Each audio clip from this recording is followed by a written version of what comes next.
President Rulengang na IDP sing mayumda Hongjin Hangani haiki wapam hingsabi ki sari oigadoribra Nimit kuntra humdoi nigi manungda thauri yandun siba miyoy ani suri lengana karama matamda IDP sing bu mayumda Hanjin Hangani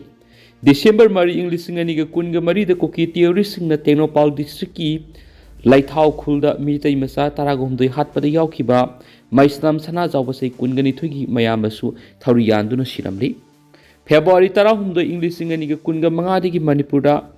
Salai Rakliba President Rulenga ki Ahan Sip Secretary Oiramba Prasan Kumar P.K. Singhana Impal Mayola Pangtopa Miam Tin Balenga ki Thoramamada Relief Camp the Lairakliba IDP Sing Busatliba Say Sigi July Thadigi Horolaga December Pawgi Manunda Tanka Uhum Tokna Masagi Mayum Singda Hanjin Halagane Masum December Pawgi Manunga Manipur Relief Camp Amata Lehalaroi Hena Pungok to Miam Tazaba Piramagi Matungina Lenga Asna Tabas Gimatanga Maminti Oina Masinda May Muba Roklabasu Nasi Paw with Nakai Sing IDP Sing Masamasagi Mayum the Hanjin Handringi Serekta Bamang Tagi Kungani Pandagi Nasi October Kutrama to Gimanumit Kuntragum Duinigi Manunda Relief Camp the Leraki Bedagi Tauri Yanduna Lakidava Class 9 Tam Liba Nupamasa Amayona Mio any Shuri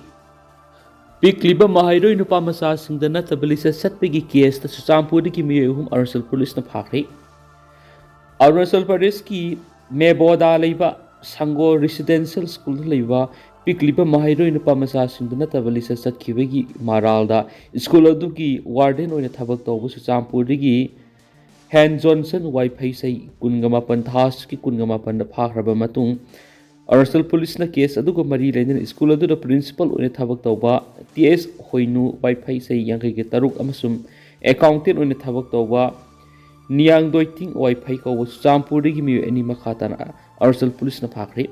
Arusal Police ki Superintendent of Police Pankaj Lamban state adu ki pawmi singda case adugo mari lenin pangthok paw gi mi thoramamada police na no pharab Champuri gi mi ani edu matam kya gi mamang gi school adu da warden ne thabak tawba Han Johnson Wi-Fi na Pikliba Mahiroi the pass Natabali Sathi Heba Madam Kyagi Mamang Kanglabasu Losinduna Tamba Dunay Han Johnson Wi-Fi na Makata na Mahiroi Sin Natabali Satpigi Tawang Satabani Heba preliminary investigation na Kamangam Lehana Fudoki Panbayavadi Sango Residential School Tamliba Pikliba Mahiro Masasina Makogi Apok Mama Mapasingda School Aduki Warden and Natabilisa Sakibegi Wapam Cap Fundong Narakadigi Masingam Lava Guardian Singna Megapolis Station Hokiba Taski October Kungamapanda Complaint or Rakpadigi Kamangam Lakibani Case Asiki Matang Pangtokiba Paugi Mipamadura ASP Pankaj Lambanai Case Asiki Wediba Great TPS Yang High River Case Asi Women Police Station Pasigaut Sinaduna Pokso Act 2012 ki Laidiba Section 4 Clause 2 amasum 6 ki makada case ma register tawduna FIR pankre accused persons in special judge Pokso da puthoknaba matung makhataba investigation sa thanabagi judicial custody remand lokthakre haidi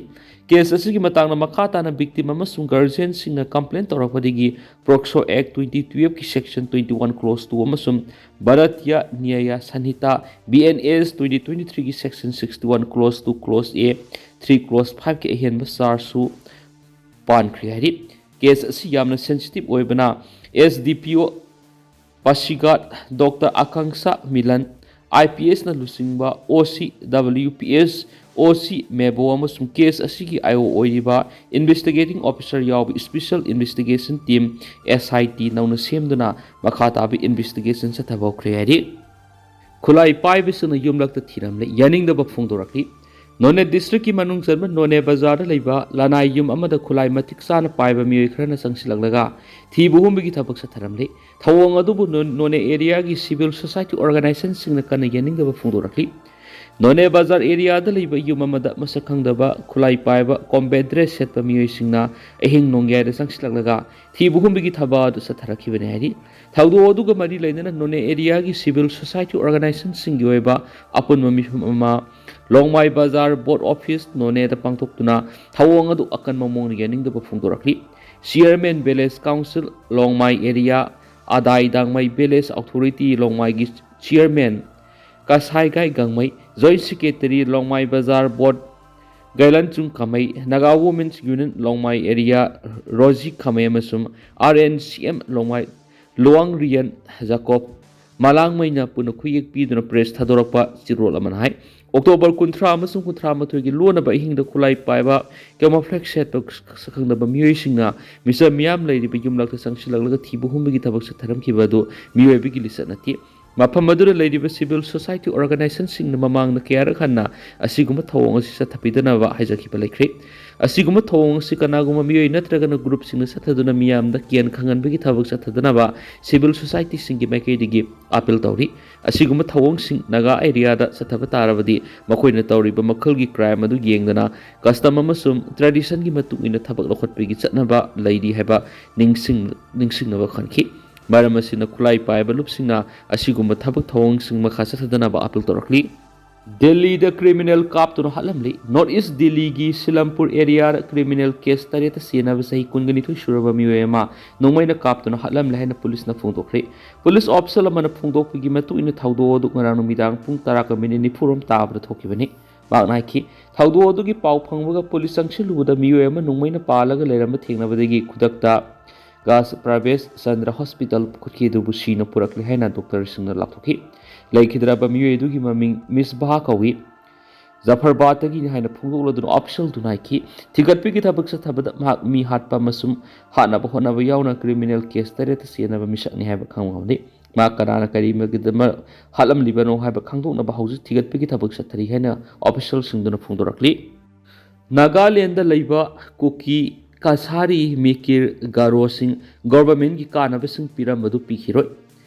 court ki wayalama lakti phaw Nagaland government Cookie Singh Kasari Singh Mikir Singh amadi Garo Singh the indigenous status ka madi laidana piduna lakhiba kanabasing amadi administrative privilege sing piba lepkhigani haina government ki spokesperson suoiba minister KG Kenyena phongdokre hari Kohima da pawmising unabada minister Kenyena hai register of indigenous